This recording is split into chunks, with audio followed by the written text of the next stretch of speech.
WW de volta. O Supremo Tribunal Federal formou maioria para validar a contribuição assistencial aos sindicatos. Todos os trabalhadores da categoria serão cobrados e não apenas aqueles que são associados. Vamos ao vivo a Brasília com Luciana Amaral com os detalhes dessa decisão do STF. Luciana, boa noite. Boa noite, Thaís. Boa noite a todos que nos acompanham aqui no WW. Essa decisão, então, ela engloba todo mundo, não só quem é sindicalizado, mas para a cobrança acontecer, ela precisa ser aprovada em acordo ou convenção coletiva. Não seria, portanto, feita de forma automática. A maioria dos ministros entende que os trabalhadores têm o direito de se opor ao pagamento dessa contribuição. Aí, para isso, é preciso que seja formalizada essa vontade de não ter o desconto no salário. Quem não se opõe costuma já ter o pagamento descontado direto no contra-cheque pela empresa, que então repassa o valor para o sindicato. É importante a gente ressaltar que esse julgamento do Supremo não tem relação com a contribuição sindical, também conhecida como o imposto sindical, que deixou de ser obrigatória depois da reforma trabalhista de 2017. Até o momento, votaram pela validade da cobrança os ministros Gilmar Mendes, que é o relator, o Roberto Barroso, Carmen Lúcia, Edson Fachin, Dias Toffoli e Alexandre de Moraes. O julgamento, então, vai até o dia 11 de setembro no plenário virtual do Supremo. Volto com você. Obrigada, Luciana. Daniel, a Luciana fez questão de chamar a atenção para a gente não fazer confusão aqui entre o que é essa contribuição sindical e o que é o imposto sindical. Explica mais para a gente, assim, porque a expectativa é de que abriu a porta para que o imposto sindical volte. Vamos lá, Thaís. Vamos fazer algumas diferenciações, então, da forma mais didática possível. O imposto sindical, que existia até a entrada em vigência da reforma trabalhista, era um desconto compulsório de todos os trabalhadores sindicalizados ou não, de um dia de trabalho por ano. Isso acabou em 2017 na reforma trabalhista. O Supremo, em 2018, julgou constitucional essa decisão envolvendo a cobrança, a não cobrança mais do imposto sindical. E o que foi julgado agora foi um embargo de declaração, o que me leva à pergunta: o que mudou desde a decisão do Supremo em 2018 para que houvesse uma alteração de entendimento nesse embargo de declaração? Fecho o parênteses aqui da minha pergunta. O governo, mais recentemente, estava preparando em conjunto com as centrais sindicais uma proposta que a gente chamou de volta do imposto sindical, que também, no fundo, a rigor, é uma contribuição assistencial compulsória, ou seja, independentemente de o trabalhador ser sindicalizado ou não, ele precisaria pagar até 1% do seu rendimento anual, ou seja, isso dá 3 vezes mais do que pagava antigamente, porque antes era um dia de desconto por ano, 365 avos, né? 365 avos de dias por ano. Depois, 1%, você está basicamente 3 vezes mais esse valor. Nesse projeto, haveria contribuição compulsória, você sendo sindicalizado ou não. O que o Supremo decide agora é que existe a possibilidade da contribuição assistencial. A contribuição assistencial é semicompulsória porque você teria o direito de expressar o seu desejo de não contribuir. O que não está claro na decisão do Supremo, quem sabe não acordam futuramente. Como você expressa que não quer contribuir? Então você expressa com um e-mail para o sindicato? Ou será que você expressa isso indo à Assembleia em que está sendo votado o acordo coletivo, a convenção coletiva, e precisa se manifestar ali, e se você perder, você tem que continuar contribuindo? Então, todas essas questões expõem algumas interrogações ainda, e o governo também não abriu mão de seguir adiante no seu projeto próprio de volta do que nós estamos chamando de imposto sindical, justamente para dirimir essas dúvidas. Ótimo, Daniel. Rafael, a gente falava há pouco da popularidade, da aprovação de Lula. E sabemos que esse é o tipo de referência que dá espaço para avançar em pautas que não necessariamente são as pautas mais adequadas para o país. Talvez esse seja um caso. Quando o governo começou, que começaram a dizer, vamos desfazer a reforma trabalhista, vamos desfazer a reforma da Previdência, houve uma chiadeira total, recuaram. E agora aparece esse projeto. Politicamente, o que significa esse movimento?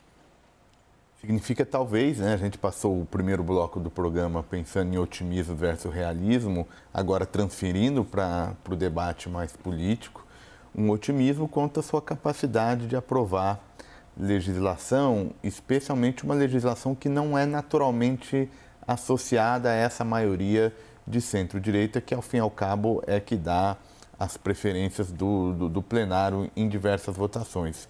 Então a gente já tinha contratado votações espinhosas do ponto de vista do aumento de arrecadação.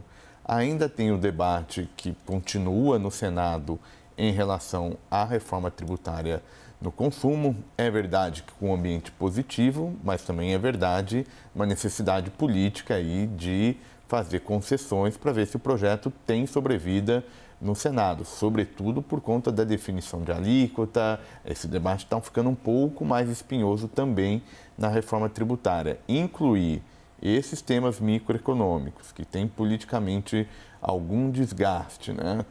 Talvez excessivamente ambicioso testar essa sua maioria, que tem sido marcada por uma certa instabilidade. Então, o governo corre o risco de colocar muita coisa para ser votada, não passar tudo e aí perder aqueles projetos que já de saída têm um impacto mais relevante em termos de crescimento econômico, desenvolvimento. Enfim, pode estar aí um erro de cálculo vindo da parte do governo.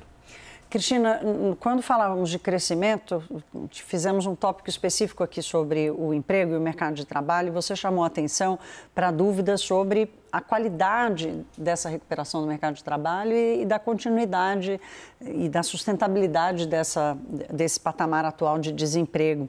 Agora nós estamos falando de uma outra questão sobre o mercado de trabalho, que é a modernização das relações trabalhistas, né?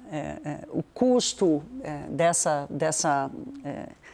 de como as pessoas transitam no mercado de trabalho. Qual a tua avaliação para a volta desse instrumento? Lembrando que, como disse o José Pastore, professor José Pastore, uma das maiores referências em mercado de trabalho no Brasil, esteve aqui conosco falando disso, que ainda temos no Brasil a questão que os sindicatos são únicos, né?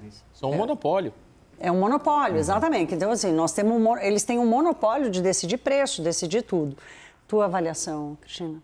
Eu ia falar exatamente sobre isso, que o ideal seria a gente poder separar os bons sindicatos dos maus sindicatos, né? Nós temos os dois. Os bons sindicatos, aqueles que fazem uma boa defesa, né? Do seu grupo de trabalhadores e que têm ali pautas legítimas de reivindicação e que protegem o trabalho de ações incorretas que vêm do mercado de trabalho, eles estão sendo, de alguma forma, punidos porque perderam uma receita, um financiamento muito significativo. Em torno de 90% das receitas dos sindicatos caíram.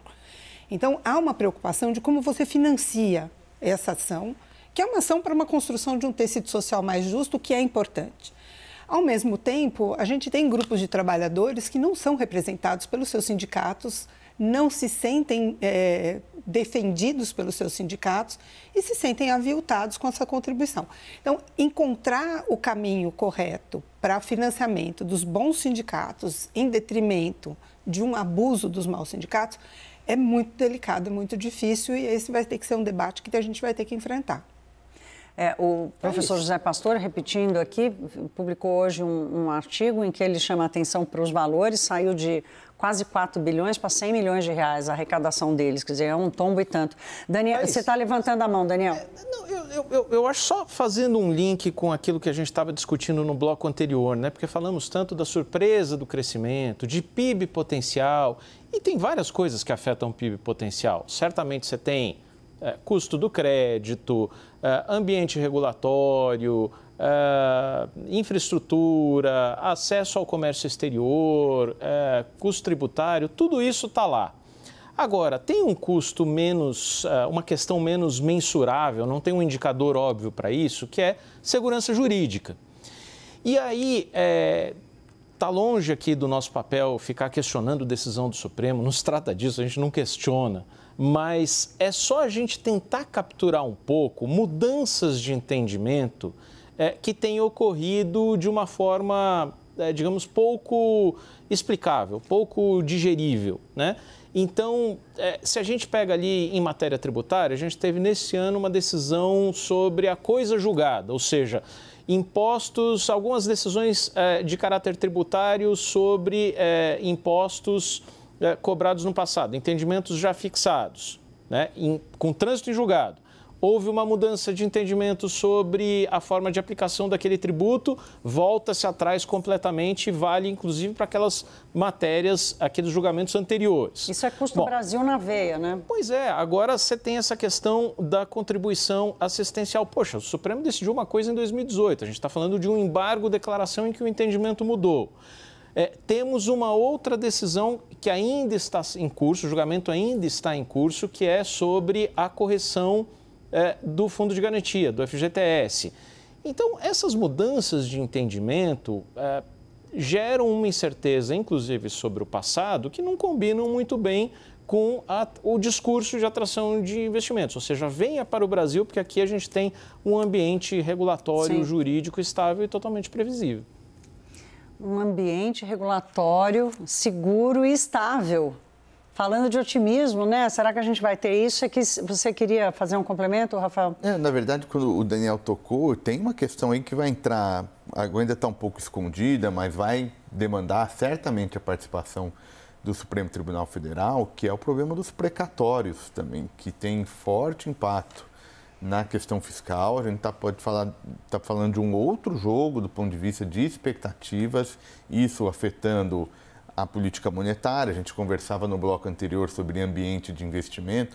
Realmente fica muito difícil investir com essa taxa de juros no patamar que está. E essa é uma decisão que vai passar pelo crivo do Supremo, certamente, né? Já tem uma quantidade enorme de adins batendo na porta do Supremo e esse vai ser mais um tema. Então, uma das coisas que a gente vem discutindo é quanto tempo vai demorar para o Supremo recuar um pouco mais. Nos últimos anos, por uma questões políticas, institucionais do seu ativismo, e da agenda econômica, o Supremo ficou muito protagonista. Vamos ver se de fato vai começar um momento em que ele vai recuar, ser um pouco mais conservador do ponto de vista da sua jurisprudência, porque tem muita coisa sendo alterada. Cristina, eu hoje chamei a atenção de algum avanço em alguma segurança jurídica por causa das reformas que aconteceram, né? Ainda tem muito debate, o saneamento foi um caso agora que voltou e gerou insegurança, mas olhando no âmbito geral, algum avanço aconteceu. Quanto você enxerga ainda de insegurança jurídica e decisões como essa do imposto sindical, quanto ela freia? Quanto essa decisão freia em alguma perspectiva para o futuro? Veja, Thaís, eu acho que segurança jurídica é absolutamente importante. Mas enquanto eu ouvia aqui o Daniel, eu ficava pensando um pouco no contexto mundial. Eu acho que talvez a gente esteja querendo uma perenidade, uma segurança jurídica num contexto que deveria ser relativizado, né? Segurança jurídica não pode ser imobilidade jurídica. Então, se comete um erro e se revisa o erro, eu não vejo problema de consistência, de coerência. Eu acho que, para mim, é uma questão de narrativa, né? Então, voltou atrás por quê? É legítimo voltar atrás? Nós estamos corrigindo algum erro do passado? Não vejo problema nenhum. O problema é quando você reinterpreta à luz de fatos novos, forçando um pouco, vamos dizer assim, uma outra narrativa e que faz a gente desconfiar, né? Então, vamos lá, é uma maquiagem de dados, é forçar uma história, uma retórica, uma interpretação. Esse, sim, é um problema de segurança jurídica. Agora, se a gente quiser imobilidade jurídica, esse eu já acho que não, isso já não é segurança jurídica para nós. Isso já é insegurança jurídica. Se você não tiver algum tipo de flexibilidade para debater, discutir e adaptar novos contextos, nós vamos ter um problema maior. Talvez não seja exatamente o caso da contribuição sindical, né, talvez, Cristina? Talvez. Só para a gente voltar para o tema de hoje, mas vale como leitura geral. Nem vou dar a chance do Daniel se defender. Como provocação. Como provocação já vale. Agora sim, Cristina, agora vou me despedir de você, economista Cristina Helena Mello. Prazer ter você com a gente aqui. Volte sempre. Agradeço o convite.